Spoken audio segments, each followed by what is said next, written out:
Hey guys, welcome to another video. This video is on mechanisms, so dealing with nucleophiles and electrophiles, what they are, what kind of compounds you're going to be seeing for both of them, and this will really help with next chapter, which is SN1, SN2, E1, E2, substitution and elimination reactions. So, and not only for that, electrophiles and nucleophiles, you are going to see for the rest of organic chemistry, even in organic chemistry too.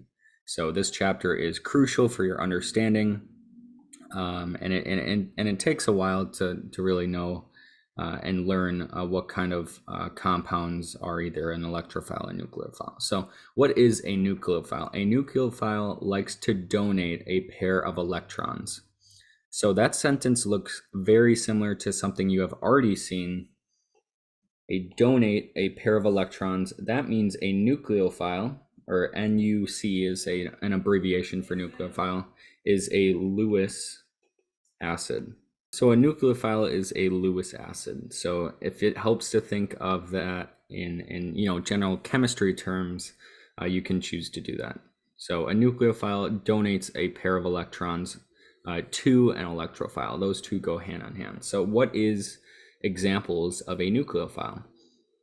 Well, you'll learn that there's a pretty good pattern to determine what a nucleophile is, and it's these negative charges. So you can see all these examples of nucleophiles have negative charges attached to them. And what would make that negative charge? Obviously, you might see this in nature. You might see hydroxide in nature, but you can also put a spectator ion there. So you will often see NaOH. You will often see NaCl, NaBr, NaI, NH2, stuff like that. That Na, that sodium, is a spectator ion, so you can just pluck that off and you will get that negative charge that you're looking for that nucleophile. And all of these are examples of strong nucleophiles. So those are strong because they have that negative charge and they can donate that pair of electrons.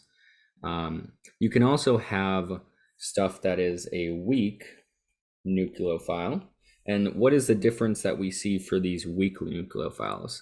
It's they don't have that negative charge. They are neutral formal charge, but they are still nucleophiles, just not as great of a nucleophile as a negatively charged compound.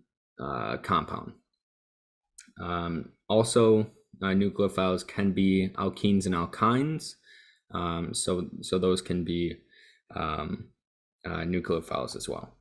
Moving on to electrophiles. Electrophiles are poor in electron density and they are attacked by nucleophiles. So some quick examples here are you have a halogen, so you have that chlorine in that first example, and that's a primary chlorine. It can be a secondary or tertiary. You'll see in the SN1, SN2, E1, E2, the substitution and elimination chapter, that it really depends what kind of stuff you do. If it's this would be a primary halogen.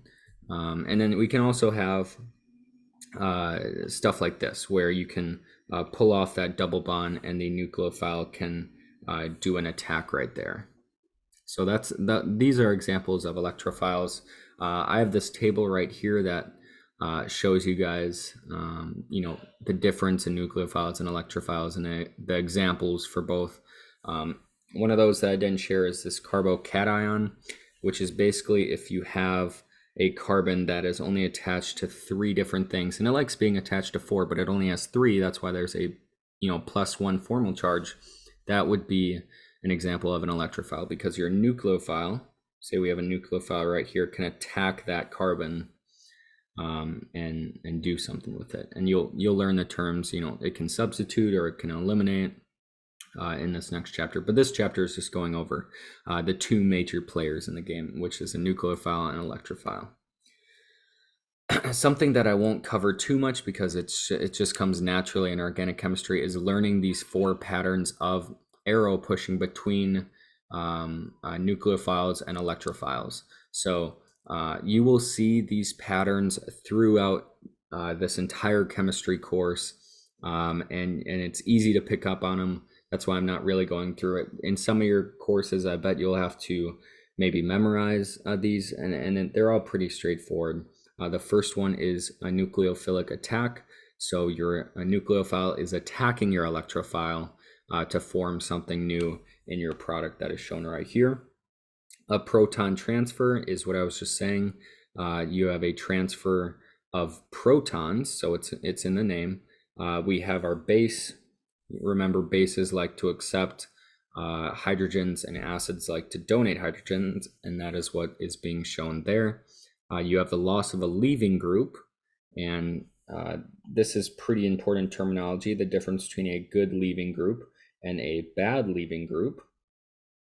Examples of bad leaving groups can be alcohols, or tertiary carbons or stuff like that. Good leaving groups are primary halogens and stuff like that. So this would be a good leaving group. That's why it's so easy to pluck that chlorine off there. So that's another pattern of arrow pushing, is putting that arrow that signals that you have a loss of a leaving group. This last one here is rearrangement. So if you have a formal charge that is connected, this would be a secondary hydrocarbon chain in the place where that formal charge is.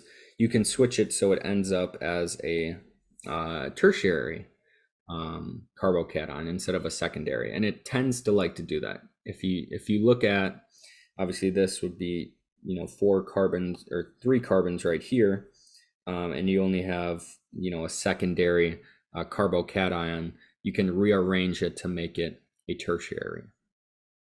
So those are the 4 types of arrow pushing that you'll see.